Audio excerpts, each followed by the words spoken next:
Hi, it's Paul Camillos. Welcome to Series 6 of Shooting the Breeze. Join me and my co-host Jacinta Govind alongside the STB crew as we cover women's hoops and women in hoops.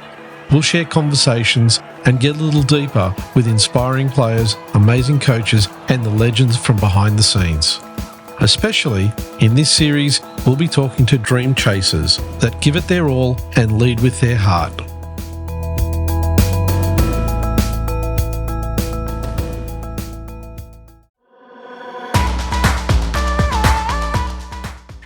There'll be women playing in the league over the next couple of years that might be on that gliders team in 2032. Like, the nature of our sport is that people find us in all different ways, right? There could be people out there that haven't even had their injury or whatever yet. Like, we've got games in Melbourne coming up. So I think the games that we have in Melbourne is another chance for the general public to see us play.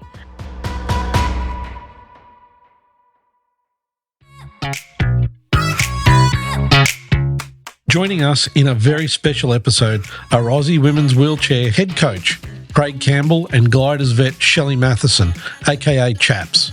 Shelley's come back out of retirement in a stunning return to form for the gliders squad, from which she has left an indelible mark to help navigate a rebuild of the team. Her passion to assist her beloved gliders is clear. After narrowly missing a Paralympic berth at Paris in what's been a perfect storm of COVID restrictions, limited game time for our elite wheelchair teams, and a transitioning squad, we get an amazing insight from Shelley and Craig on the hopes and possibilities to realise the full potential of our national women's wheelchair athletes. With a full home and away National Wheelchair League currently taking place, alongside the rare opportunity for our gliders to play on home soil amongst their peers at John Cain Arena next week, the foundations are laid for a gliders revival. Enjoy. Welcome to Shooting the Breeze. It's a special podcast because we're being joined by Craig Campbell, the current head coach of the Australian Gliders, who's been involved with the program for nearly 7 years, and Shelley Matheson, a member of the Gliders who's medalled in 3 Paralympics with 2 silver and a bronze, as well as playing in 5 World Championships and picking up 4 Australian National Championships as well. Guys, it's great to have you here. Thanks for joining us. Thanks for having us. Yeah, great to be here. Thank you. It's our pleasure. I mean, just as I was reading that through, I'm just like, the number of accolades you've hit there, Shelley, is actually pretty astounding.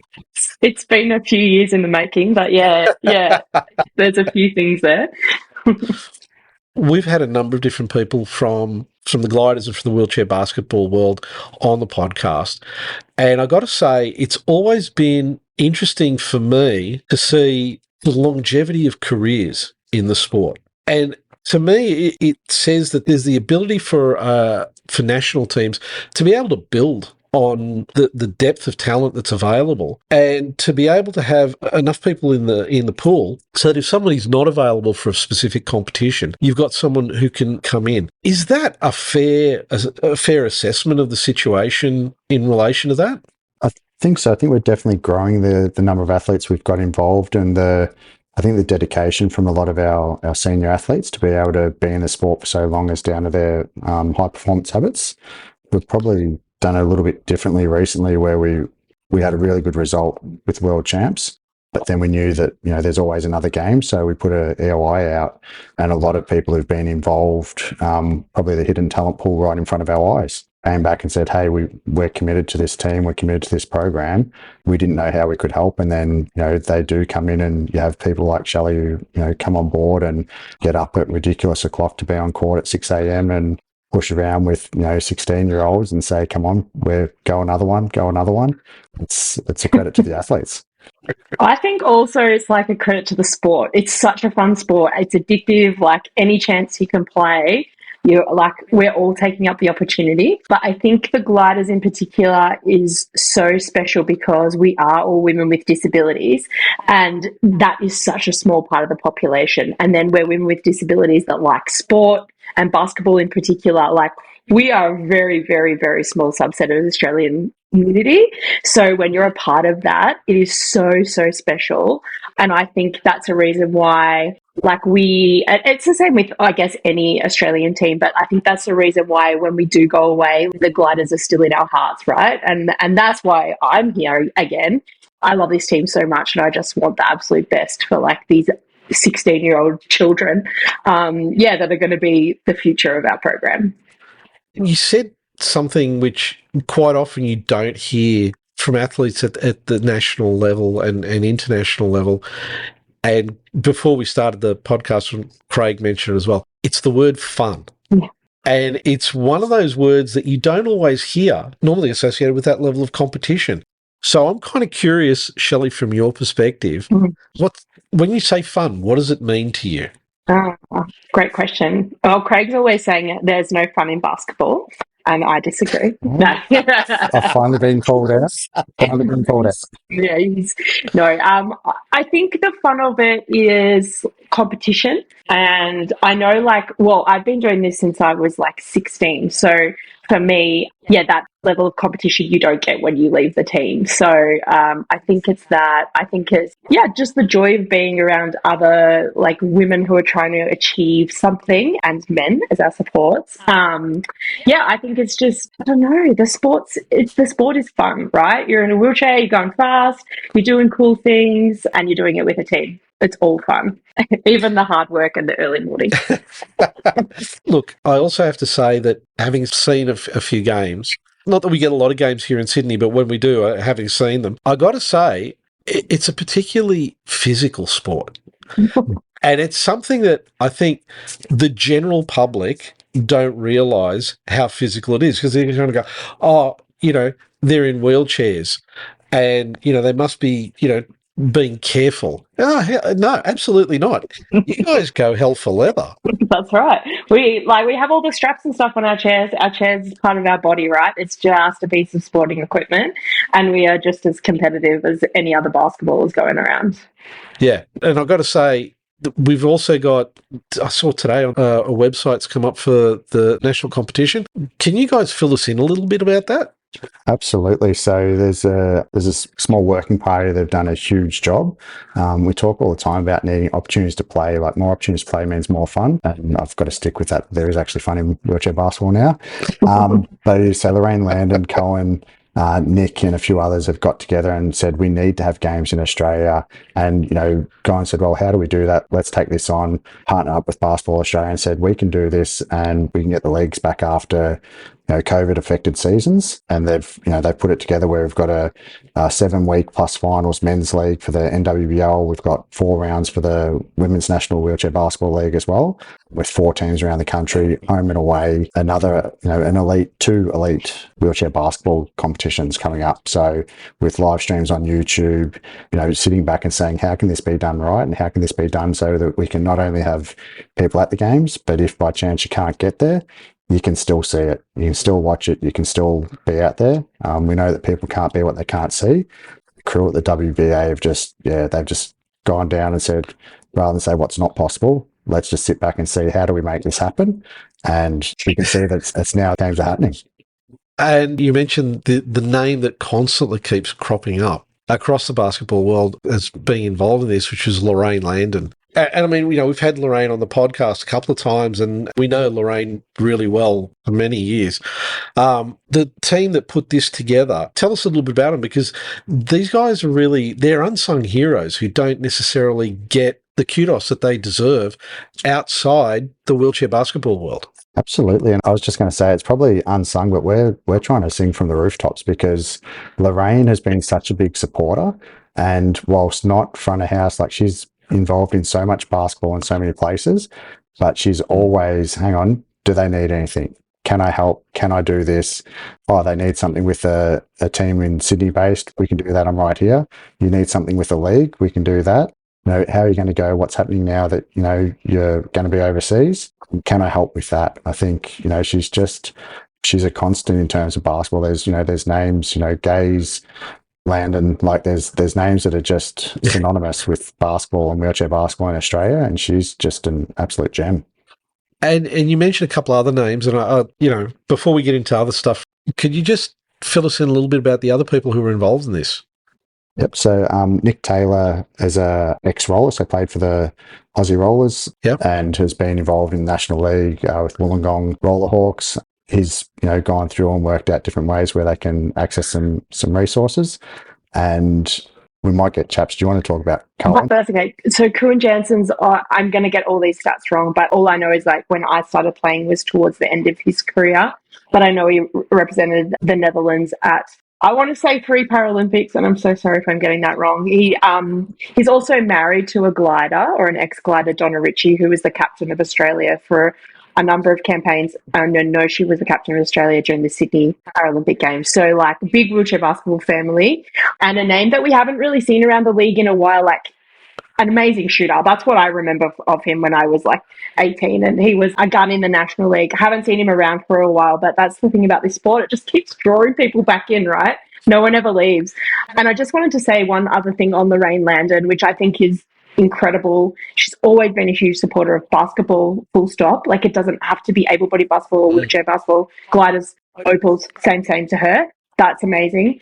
She's now retired and pretty much administering this league for the wheelchair basketballers on her own. 2 leagues. Volunteer. She's completely volunteering this because she just wants to see us play. She's unreal. Yeah. Look, I've known Lorraine since, I don't even want to talk about how long ago it was, but it was when she was, doing an awful lot of stuff for the Sydney Kings when Mike Wroblewski owned them. Mm-hmm. And I don't think the word retirement and Lorraine actually go together at all. Yeah, agree. Okay, so last year the Gliders came in 6th at the IWBF World Championships. I'm curious to understand how you guys felt about that campaign, and because look, let's be honest, things got pretty disrupted by COVID right the way around. Yeah, absolutely. I think like proud's the initial word that comes to mind with that campaign and what we were able to do with a group of very young athletes and some seasoned campaigners. Amber Merritt was still there, one of the most prolific scorers we've had with the Gliders program, but played a last game in there with that 2-point loss to Canada in an awesome battle. But the result to have that, and we're not going to put it all down to Taylor Swift on the bus, nor pre-game speeches with Taylor Swift quotes, but it was a real team effort and working for each other. And we spoke at times about, if you want to be the best player, you've got to be the best teammate first. And the players really got around each other. We knew we're going to Dubai, we've got some different structures and things that are going to happen, but they just dug down, and it didn't matter whose turn it was to sort of push into the limelight and give it their all. We had that where we had, low pointers scoring, 20 plus points in games just because we're playing team basketball. So it was like something we're really proud of. And also something that we knew that, following on from that, we've got some real future with some of these athletes, and not even, not all the athletes that went. We've a wider squad. We only take 12 players to a tournament, but there's so many athletes who have got potential to probably be more than what they realise they can be even at this point in time, but helping to see that and see what's possible. I think it was great to have the good result and best since 2014, but also it was a matter of saying, hey, there's something special that's here, and it's not just going to be what the next game is, but with the home games in 2032, what's possible between now and then is going to be pretty exciting. And that's actually a really interesting point, the 2032. We'll have the Paralympics in Australia again, and I'm kind of interested to see if we start seeing more of a push across the board, because it is going to be a home Paralympics, to get more resources behind the Gliders campaign. Slight pause there to see who wants to take this one, but I think I hope I speak for both of us with nice handball chaps. I think let's hope. Imagine what's possible. And we know sport in Australia often runs without the resources that we could have to have all the, what would be nice to haves. And at times you hear multiple sports talking about, we may do, or we're able to, squeeze blood out of stone, or we got this favour, or this person was able to help out to try and get this further than what we thought we would. But imagine what's possible if things are backed, if people know there's an opportunity to get involved and partner with sport. We know that Aussies love sport and are supportive. And, if you have 2 flies racing up against a wall and one's got green and gold on it, there's going to be people cheering for it. We don't know anything about fly racing, but we're going to cheer about it because that's the Aussie fly. Yeah. So it is, it's something where, there are limited resources. There's people working, as best they can with what we've got. But if there is support and there's a way to actually make that work, and not unique to our sport, but please, think of us first. But it is a case where, just what seems impossible all of a sudden becomes actually that might be something we could do. That might be the difference between an athlete, having a $18,000 wheelchair rather than a loan chair. That might be part of their progression so they can actually work and become what they're capable of rather than doing the best they can with what they've got. And the time and effort that athletes put in, we know we're never going to get everything they need. But imagine if we had that support to even get them, further on and a little bit of breathing space to do that. So it'd be fantastic. I also think about like these national leagues, there'll be women playing in the league over the next couple of years that might be on that gliders team in 2032. Like the nature of our sport is that people find us in all different ways, right? There could be people out there that haven't even had their injury or whatever yet. Like we've got games in Melbourne coming up. So I think the games that we have in Melbourne is another chance for the general public to see us play. And like maybe there are people in there that, want to get involved in our sport and then they are future gliders, right? So I think as well as equipment, like any opportunities that we have to play from more funding, it's always a good thing because it costs a lot of money to bring teams out here. Yeah. I think one of the key things is that the more visibility you get, the fact that there's a website. There's a website. It talks about the national competition. It talks about, there'll be finals in Shell Harbour. And there's information available that you can just point people to is a great thing. And I think it's all going to help raise the awareness of the sport. And Craig, I just want to ask you, you were involved with the gliders as an assistant coach for a while, and you got to be head coach in the lead up to the Paris qualifiers. I'm kind of curious to see what sort of insights you can share with us about that campaign and any post-mortems that occurred after the campaign. Yeah, I was actually, lucky enough the last game in Tokyo, of long apprenticeship and takeover there. We had Craig Friday coaching both teams and a bunch of things off court with different restrictions we had in the village there. So from there, being able to come in and sort of build and then being formalised, ready for the qualifiers in Phuket, we sort of worked through and started to build that process. There were some changes from there as well with, Ellis Applejack going on to success with wheelchair rugby after being with the gliders for a period. So we knew that, we're a good breeding ground for athletes. We need to work that next gen and keep working through. So understanding, I guess, where we've been and having been involved since 2017, coming across from the men's program and then working with David Gould, Stephen Charlton, Craig Friday, having Murray in there as well as a mentor within the coaching group for a while too. There was lots of different things that we worked through and things that went well and other things that we could continue to build on. And with different groups, we need to do things a different way. So it was largely about teaching again and getting things back for people who hadn't been to those experiences, particularly when we're in lockdowns. We didn't have national leagues. We didn't have opportunities to play. We had opportunities to train. How can we make that competitive? How can we feel like we're going back to COVID news breaks where how can we be together while we're apart? But we still have that where we're a decentralized program. We have Hannah Dodd playing in Europe. We have other athletes all around the country, some in a daily training environment with one or two athletes, some lucky enough to have up to 10 or 12. Others are by themselves in the middle of, either Bathurst or Parks and down in Tasmania as well with Georgie Gott. So we need to work out how we can get that done. So a large part was working out how we can build on that, how we can start to have that foundation and bring those things in that people are going to need in their toolkit. And that's getting good people involved. So Tina McKenzie coming back involved as an assistant coach with the experience and being an ex-captain of the gliders as well. Having people like that who want to be around and want to get involved, that was a big part of that. One thing we did before we got to a post-mortem after the repechage, and we probably didn't really, I don't think we actually did a post-mortem. We definitely did reflections and we worked out, okay, where are we at? We talk at times that we don't coach athletes, we coach people who are athletes and competitors. So we need to have that people first approach is what we did. And we worked with Ross Pindar, who has just changed roles from Paralympics Australia, but he had, it seemed like just a casual line about pre-mortem. When we play sport, there's two options. There's you win, particularly elite wheelchair basketball. You can either win or you have the alternative. Some people refer to it as losing, others refer to it as learning. But what happens if that one game that we've got coming up that counts for whether we get in or not, what happens after that? So we knew the athletes we had. We knew that they're people. We know that people have given lots. We were lucky enough to be able to have 2 people in our team, 2 mums come on tour with us, be able to work out how we can make sure their kids could be there and, getting a fire from Link after you lose a qualifying game, because that's what you do after the game. There's bigger things than basketball. So I think a big part of it was realising, what do we have? What are the actual possibilities?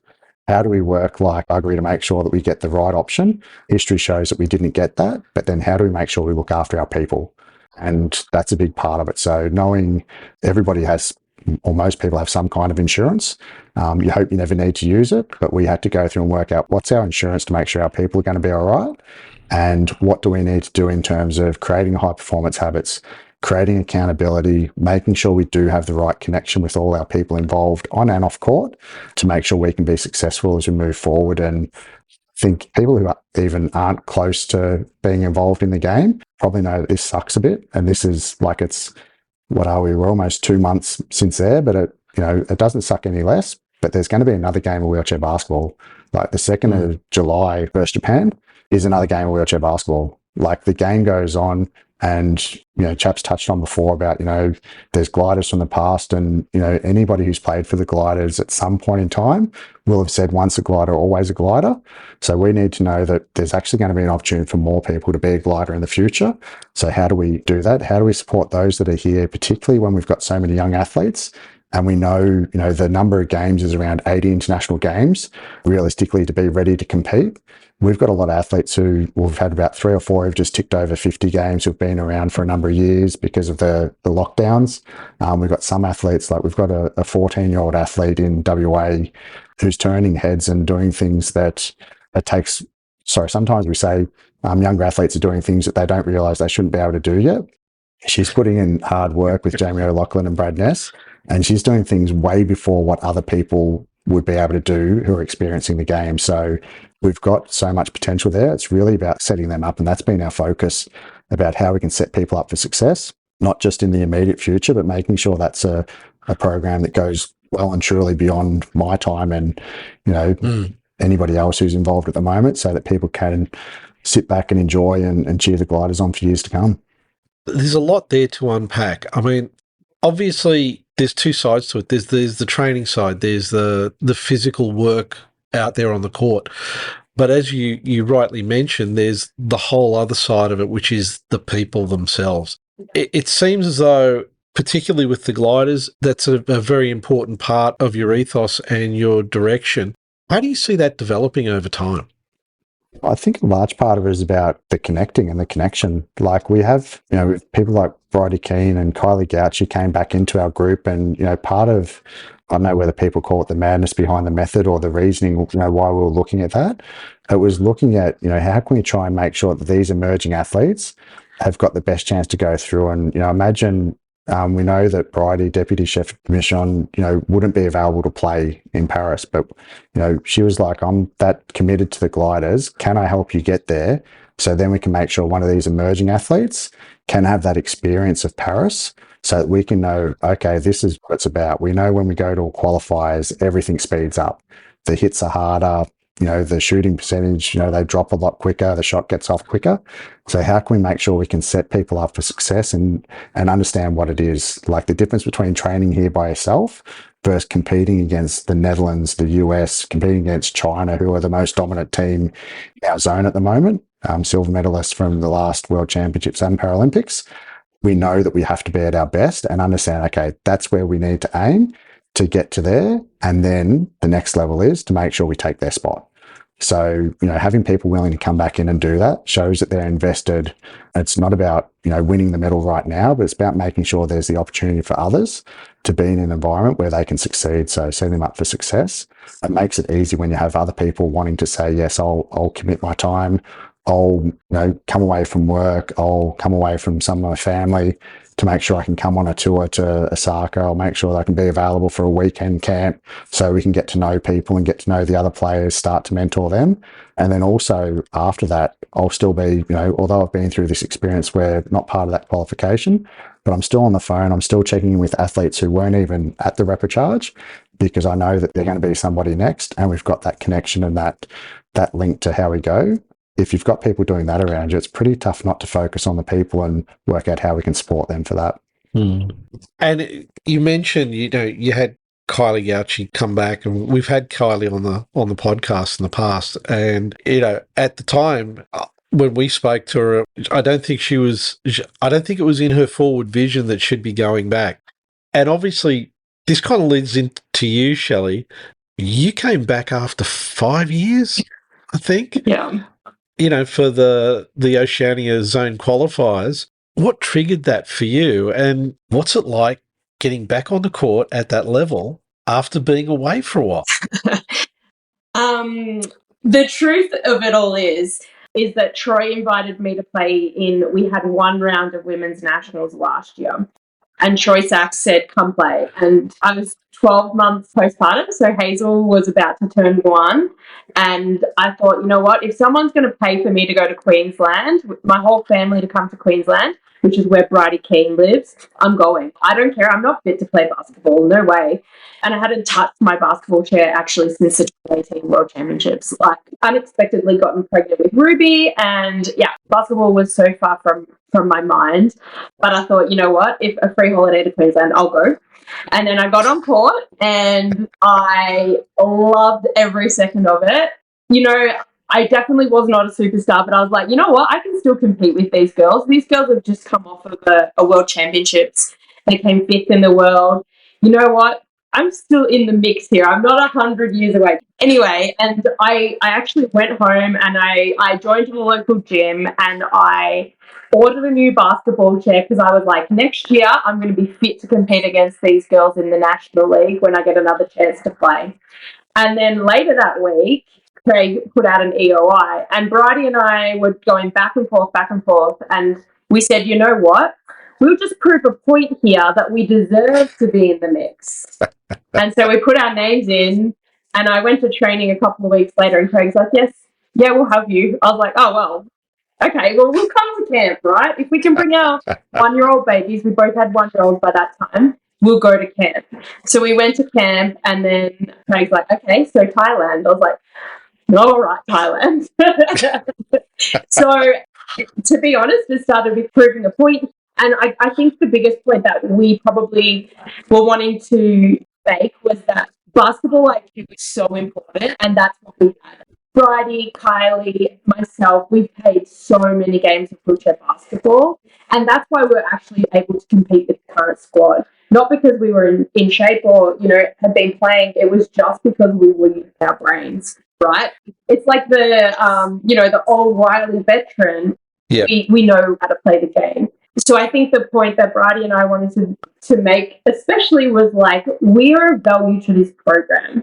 I don't think I should be playing 40 minutes a game. Definitely not at that point, but we did a lot of hard work, didn't we, Craig? I didn't think I should be playing 40 minutes, but I did think that I had a lot of value to add to the program. And it's something in the gliders that we haven't done well. When people retire, we go, thank you, next.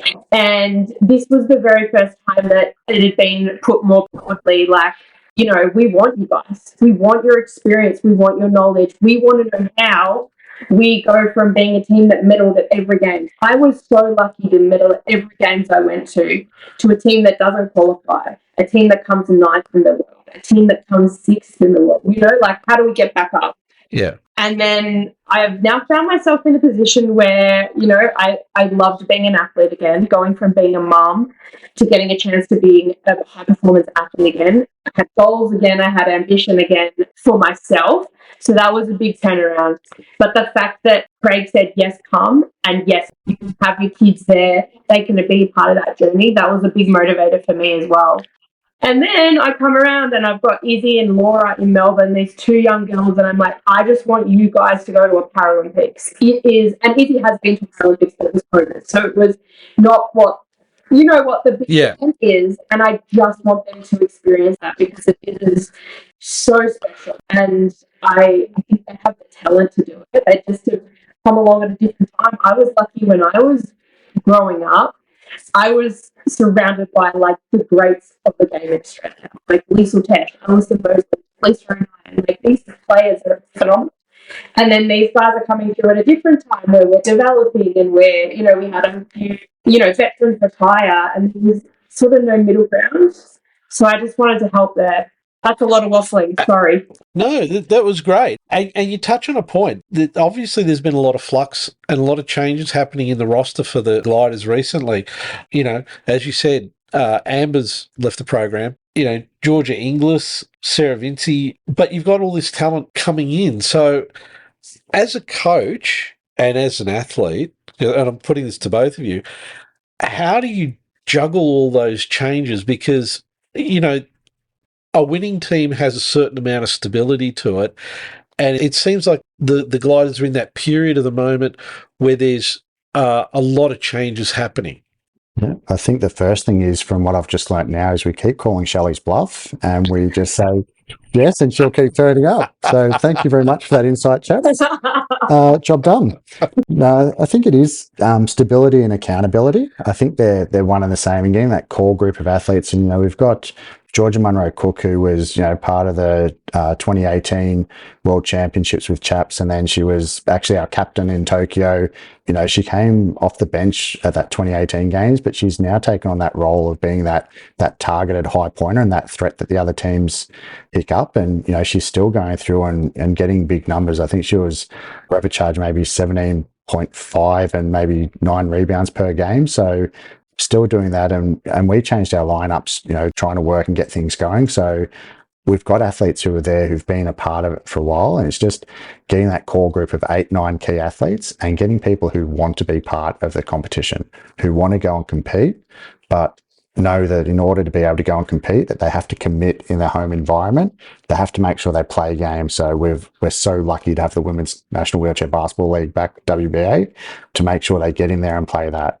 If they've got aspirations to go and get some buckets or books like Chaps did, you know, get to a university in the US, what a, you know, incentive, go and get a free education because you can go and hoop.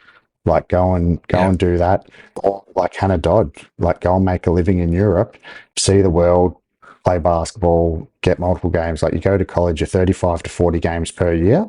Add that, you know, a 4-year degree or 5 years worth of eligibility. You've got, like, quick maths, you've got 175 games possibly of competitive basketball from that, plus what you do internationally, plus what you do in our national league when you come back here. I think it's getting those athletes playing the game, and, you know, the more fun, the more likely we are to commit. So having that competition, having those opportunities to play are essential to then get everybody up, and then it becomes a battle. Like it becomes people like, well, I'm going to make sure that I get in that key 8, key 9 players that are going to get picked for every competition that we go to moving forward. I want to get one of those spots. You know, if I'm not a starter, I'm going to work harder. I'm going to make sure, hey, chaps, how do you work on this? How you do your passing to make sure that we can get them faked first? Let's go and learn from those athletes who are there ready to help, those coaches who are in the different ports as well. And let's work out and let's make it competitive within our environment so that people are accountable, committed, and competitive. That's the big thing that we're doing. So thanks, camp, chaps. Ready. Excellent. Now, for those people who are going to listen to this and it's the first time they've heard a podcast about wheelchair basketball, a couple of times, Craig, you've mentioned high pointers and low pointers. Can we have just a really quick explanation for anybody who's listening to one of these for the first time? Because I know when I first learned about it, I was like, wow, I didn't realize that this was part of the equation. So this is where, you know, we talk about athletes all the time, but we have mathletes on the bench as well. So you either need an assistant coach who's really good with maths and not too ambitious, because we can put 14 points on the court as a classifications there about equalising the game out to make it fair. So depending on what people's disabilities are, they're classified either through a 1.15 all the way up to 4.5, depending on what it is. And then we can put combinations out on the court that equal up to 14. So, you know, we may go 1, 2, 3, 4, 4. we know we're at max points and we can go and play with that and be competitive, or we might be like the rollers, play a lot of 3-4s and 2-1s and go and be high point dominant. So the more points we talk about them being highs, the mid-range points mids, 1-1-5s, the low points are our lows. So we refer there. So it's all about working out those combinations. And then depending on what country, or even our program where you might run a midpoint lineup to try and be a little bit quicker. So not as tall, but maybe a little bit zippy. You work out what the strengths of everybody are. And then it's all about getting those different combinations for, what you want to do with which group and what the strengths are of that group to put out there to go and get it. Okay. And for anybody who's just trying to get their head around this, trust me, it takes a little bit of time, but it does make sense. It really does. Yeah, the whiteboards aren't for players, they're for maths as well. Yeah. So, Craig, I'm kind of curious also about, the whole process of bringing people like, Bridie Keane and Kylie Gauchi at the repercharge. I mean, I know, Shelley, you were like, hell yeah, I'm there. Was it that easy with the others, or did there have to be a little bit of negotiation going on? No, there's definitely a couple of weekend trips for mini camps that weren't necessarily on the calendar beforehand. Bridie came into our November camp, so our induction for the campaign camp with Chaps and, into the AIS. Let's work this out. Probably as we're finding out with this chat here that there might have been a little bit, let's just see what's going on here. But we knew also that there was some big things under the surface with her role with Paralympics Australia coming up as well. So, but coming into that, it was, okay, well, I can't do this. My sister's coming back in January, so I can't come to qualifiers. But as that camp went on, it was kind of like, oh, but you know what, if you don't get through at qualifiers, maybe repercharge, I might be available for that, but I definitely can't do Paris. We'll never know now whether there might have been a change to that part as well. But it was, hey, what can I do? Is it, can I come in and scrimmage against people? Can I do this? And it was still constantly like, you can still compete. Like, we think there's still value adding here, and that helps us with our process of, whilst it doesn't give more game time, having players travel just to sit on a bench doesn't necessarily evolve them either. So it is a case of, if we can do this with you here, then we can be good to go. So after January, there was a few more conversations, and then it was like, you know what? I think, as long as I'm not taking a spot from somebody, okay, I'm good. So then it was, let's get our high pointers up to the Sunshine Coast for a mini camp, respectful to our other athletes as well. We'd had one athlete who'd had a hip replacement in December, so to get her back on court there as well to see if she's right against our other high pointers. We had another athlete who'd been sick and just had surgery again, but coming in with our Melbourne series with Lucinda Boetti from South Australia. Let's get them on court, let's compete, let's get Sarah Houston over from Perth, and let's work as high pointers as a group. And Elle Mosley came in, and if Elle's turning up, then there's going to be a chair in her car, so she's banging back out, and I'll just join in this drill as well. And Bridie held her own. It's like, you need to be here with us. You're a value add. Let's, what do we need to make this happen, and what support do you need to come to Osaka and work that out? So it was, that was go through there, and she's okay, well, if I can value add, and yep, let's do it.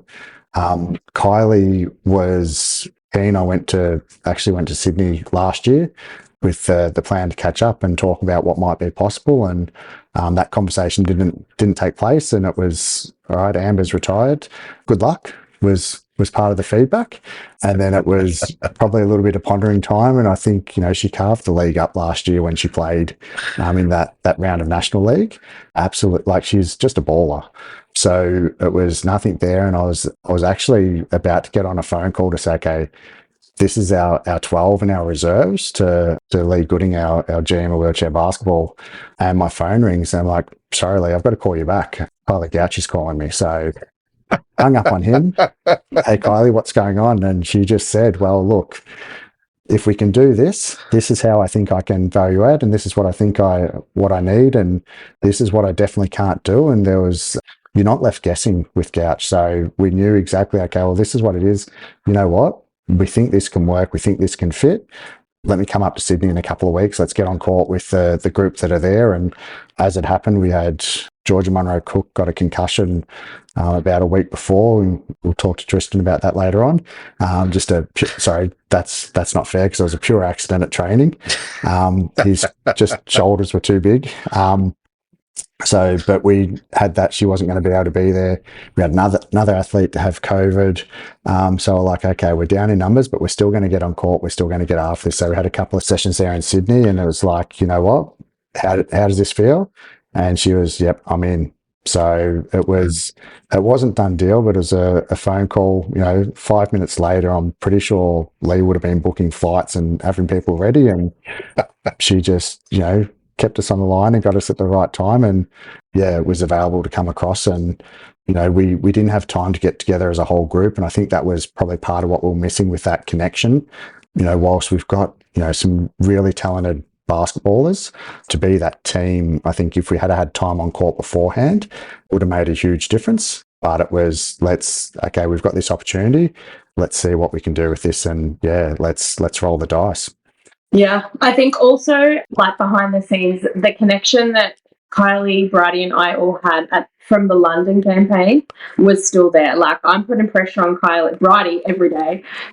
We're very connected, but putting the very gentle pressure on Kylie, knowing that you can't push too hard, but knowing her so well. And I think that for both of them, it's like that. There's something about being a glider that you never not a glider. So I think, an opportunity to play. And while we didn't get the result that we wanted, I think having them both there was a very good, I would say, cultural lesson for the team. Would you say, Craig, the level that they train at, the professionalism of them as athletes? Mind you, Bridie's doing it with a 1-year-old attached to her at all times, but their next level of high performance was so evident, and I think a really good role modeling for our sport to see, okay, this is where actually I need to be. And if I'm not going to be at that level, then we're going to get the same result, right? So I think that people might see it as a failure because we didn't qualify. We did actually, I think, make some big statements about what the culture should be and can be, and they were a big part of that. Yeah, and I don't think you can underestimate the impact of rebuilding the culture. It's, and we've even seen that over the last few years with the Opals. There was a period where it looked like culturally wasn't quite right, and then just before the Women's World Cup in Sydney, there was a focus on the culture, and there was a focus on having the right mix, and the team having that shared ethos. You could see the difference on the court. So, look, while, as you said, it wasn't necessarily the result that you wanted, but it could be really important in respect of its rebuilding those foundations of the culture that a team needs to get back into those winning ways. Yeah, absolutely. Those high performance habits that were on display. And I think we may have referred to it that we thought that Chaps may have had some enthusiastic encouragement. And we didn't say peer pressure for the other two, but I didn't want to call that out beforehand in case it wasn't the case, but we know it was. So again, thank you, Chaps. But it is having that there so you can actually, see what's possible and say, oh, maybe I can push that hard. Maybe, oh, hang on, we've just finished feeding Link and we're jumped in the chair and now we're going, how come she's pushed past me? I can find that little bit of extra effort. So it isn't about showing off, it's showing what's possible. And, they did that. And now we've got some reference points where we can say, hey, this is what's possible. We know that you're capable of this, and getting those athletes to start to believe in what they're capable of as well, and being supported by those athletes, even though they're not, not all going to suit up with them again, but they're still going to be there, on the end of the phone or in National League to still hug that and keep pushing that and, make sure they can be all they can be. I also think, especially Bridie and I as well, bringing our kids, having our families, and showing that it doesn't have to be one or the other. And I am absolutely guilty of thinking that it had to be one or the other. And I think for me personally, that's been the biggest thing that I've gotten out of coming back and still last year is knowing that I can have both. And it's not going to be a big gliders level forever, obviously, but it also doesn't mean if I'm not playing at that level that I can't have an impact. So I think that's really important as well. We've talked a bit about having experienced players come back, but then you've also got, some of the younger players like Georgia Munro-Cook, who you've mentioned earlier, Isabel Martin. And firstly, to you, Shelley, having these new players coming in, and you've got this core of veterans that are helping to, kickstart the gliders again. How does that work for you? Having these new players come in who to be honest, I'm sure are looking up to you and also wanting to learn from you. What's that like? It's a hard question to answer. It is, I mean, it's good, like being on the team, because I've been at the team at that end as well, like brand new, 17 years old, watching adult women with disabilities live their lives. So I've done both. I think I like role modeling the high performance behaviors because I think that's what we need to be successful.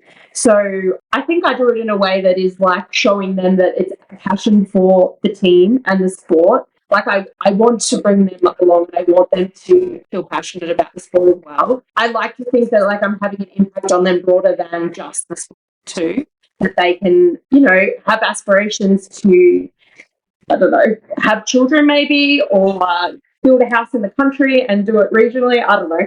Whatever it is, I think just be a confident woman with a disability. I think that's so important for some of them, especially like there's going to be girls in our squad that, you know, are coming off a hard time at high school. Having a disability is not easy by any means. And for me, basketball was always the one place that I belonged, that I could be successful, that there were people like me. And I like knowing that I'm there for them going through that period of their life.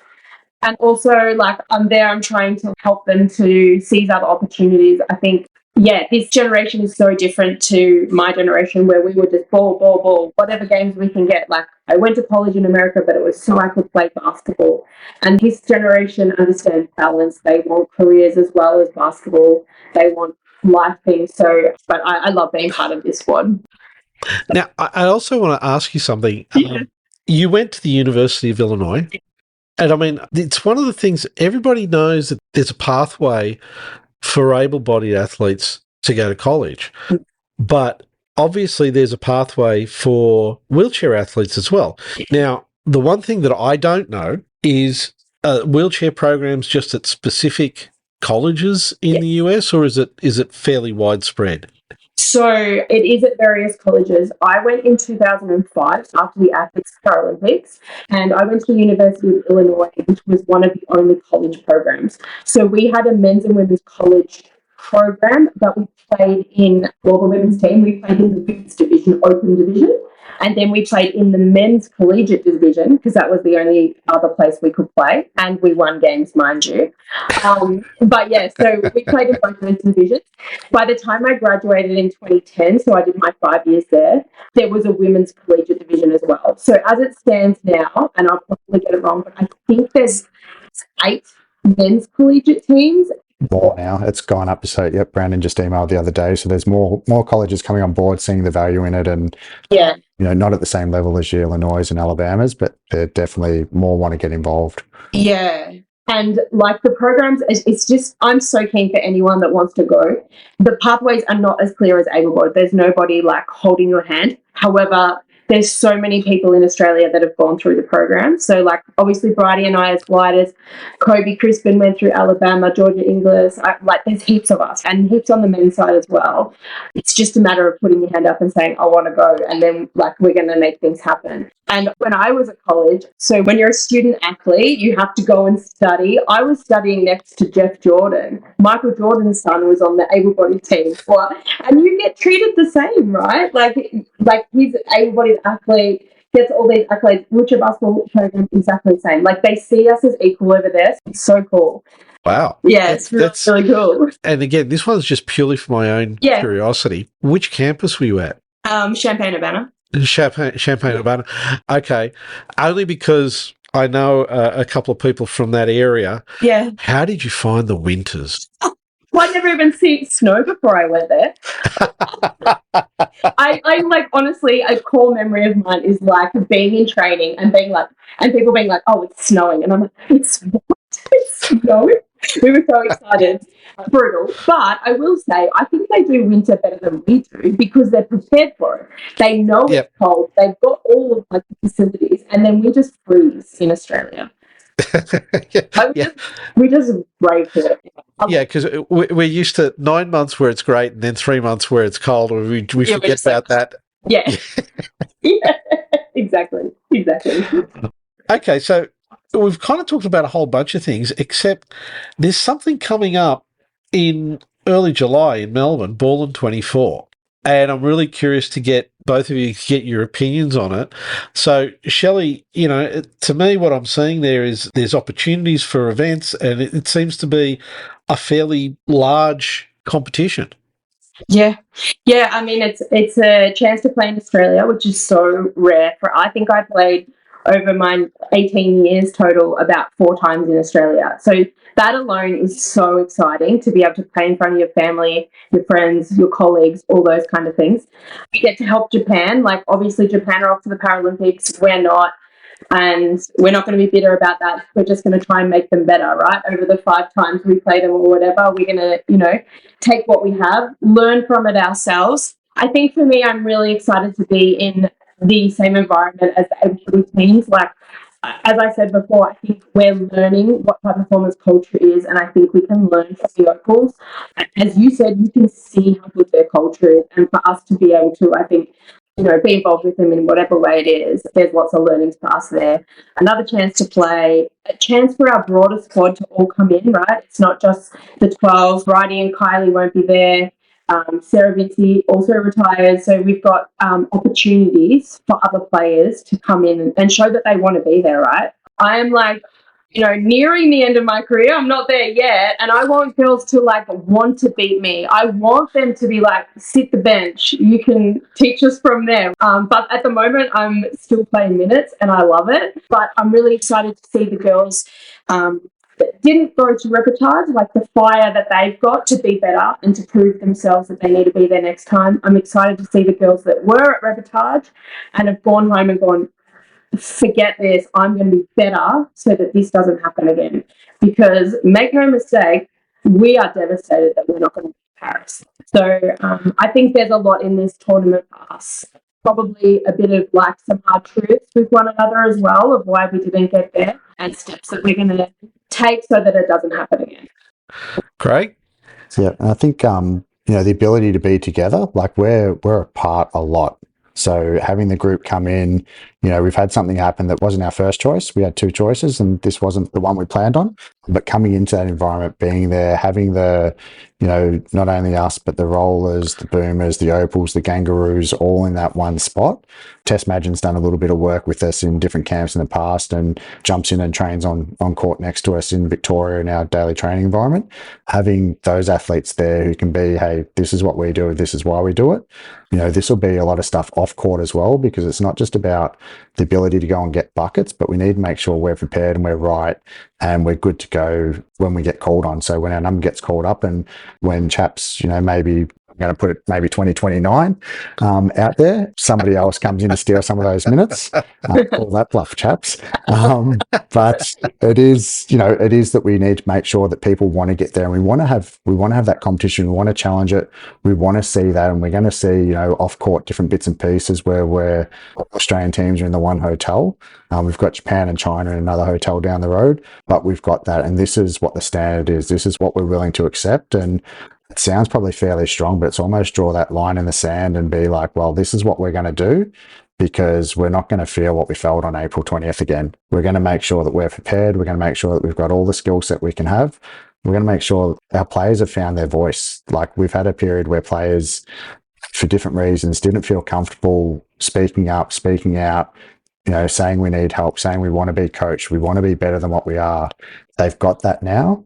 We've got them surrounded with a group of people who want them to be better, who want to support that. We've got people like Peter Core, coming in saying, let's grab a coffee. How can we come through here? Can I do anything?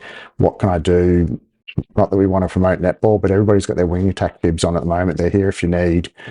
People want the gliders to be better. So here in Melbourne, playing those games at John Cain Arena, and to Jason Smith's credit, where it's why are we going to have an empty arena during the day?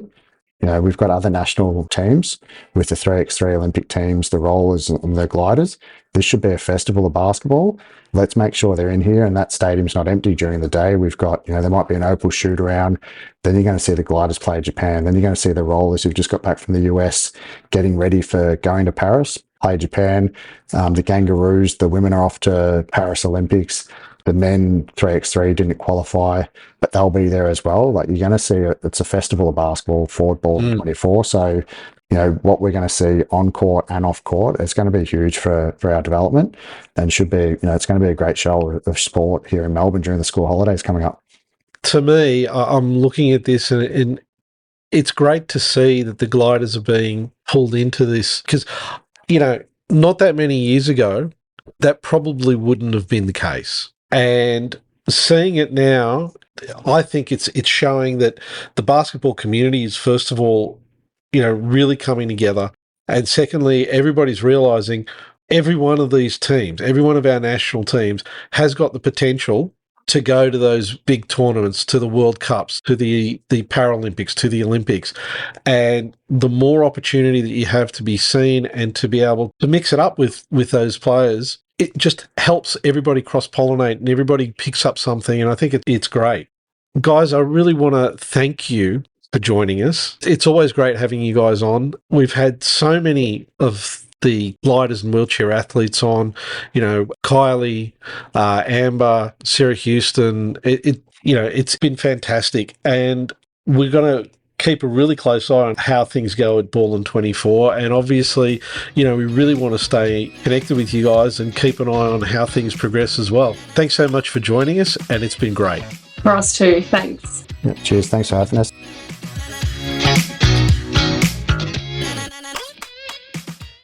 Make sure to subscribe wherever you get your podcasts so you get our latest pod. And we really appreciate if we could get a like and a review so we can extend the reach to more listeners.